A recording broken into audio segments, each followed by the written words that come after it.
i7 ગુજરાતનો અવાજ। નમસ્કાર દર્શક મિત્રો, i7 ન્યૂઝ ગુજરાતીની સાથે હું છું આપની સાથે પાયલ બામભણિયા। તો જોઈએ આજના મહત્વના સમાચાર। ભગવાન બિરસા મુંડા જન્મજાતીય ગૌરવ પરિવહન સેવા અંતર્ગત દાહોદ જિલ્લાને કુલ 6 બસોની ફાળવણી। મળતી માહિતી મુજબ સાંસદ સભ્ય જસવંતસિંહ ભાભોર દ્વારા 6 બસોની ફ્લેગ ઓફ કરી શરૂ કરવામાં આવી હતી। આ પ્રસંગે દાહોદ ધારાસભ્ય કનૈયાલાલ કિશોરી, પ્રાયોજના વહીવટદાર પ્રતિક જૈન, દાહોદ ચીફ ઓફિસર દીપસિંહ અઠેલા તેમજ ગોધરા એસટી ડિવિઝનના ડીસી યોગેશ પટેલ હાજર રહ્યા।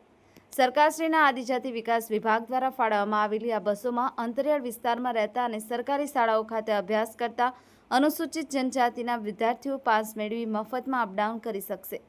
આ થકી જિલ્લાની સરકારી શાળાઓમાં વિદ્યાર્થીઓની હાજરીમાં નોંધપાત્ર વધારો થશે।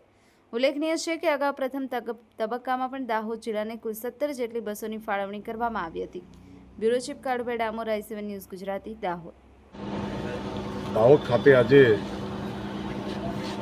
દાહોદ જિલ્લાના અંતરિયાળ ગામોની અંદર કોલેજના વિદ્યાર્થીઓ અને ઉચ્ચતર માધ્યમિક શાળાના વિદ્યાર્થીઓ માટે અગાઉ 17 જેટલી બસો આપણે આપેલી હતી અને આજે નવી 6 બસો આપીને આદિવાસી વિસ્તારના દીકરા દીકરીઓને શિક્ષણ માટેની સુવિધા માટે, સમયસર આવન જાવન માટે, શિક્ષણની સુવિધા માટે રાજ્ય સરકાર તરફથી આદિજાતિ વિકાસ વિભાગ તરફથી દાહોદ ડેપોને 6 બસો ફાળવી છે તે બદલ રાજ્ય સરકારના આપણે આભારી છે।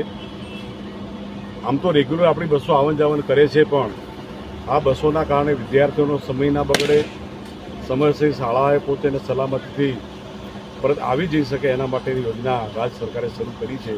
તે બદલ માનનીય મુખ્યમંત્રી સાહેબનો અને માન્ય વાહન વ્યવહાર મંત્રીશ્રીનો આજના પ્રસંગે આભાર માનીએ છીએ। આજના પ્રસંગે પ્રાયોજક અધિકારીશ્રી અને માન્ય આ વિસ્તારના ધારાસભ્યશ્રી અને કનૈયાજી કિશોરીની ઉપસ્થિતિમાં વિદ્યાર્થીઓના સારા ઉચ્ચ શિક્ષણના ભવિષ્ય માટે બસો આજે લોકાર્પણ કરી રહ્યા। થેન્ક યુ, ધન્યવાદ। આજરોજ દાહોદ જિલ્લા ખાતે નવીન 6 મિની બસો વિદ્યાર્થીઓના આવન જવન માટે મળવા પામેલ છે, જેમાં 4 દાહોદ તાલુકાને અને 2 બારિયા તાલુકાને મળવા પામેલ છે, જેના રૂટ દાહોદ ઉંડાર, દાહોદ ધામરડા, દાહોદ ગરબાડા જરીકરેલી, દાહોદ ઉચવાણિયા, બારિયાને જે 2 રૂટો મળે લીમખેડા સરજુમી હીરાપુર અને લીમખેડા ઢઢેલા ઝરોલા દુધિયા। આમ કુલ દાહોદ જિલ્લાની 6 બસો મળવા પામેલ છે।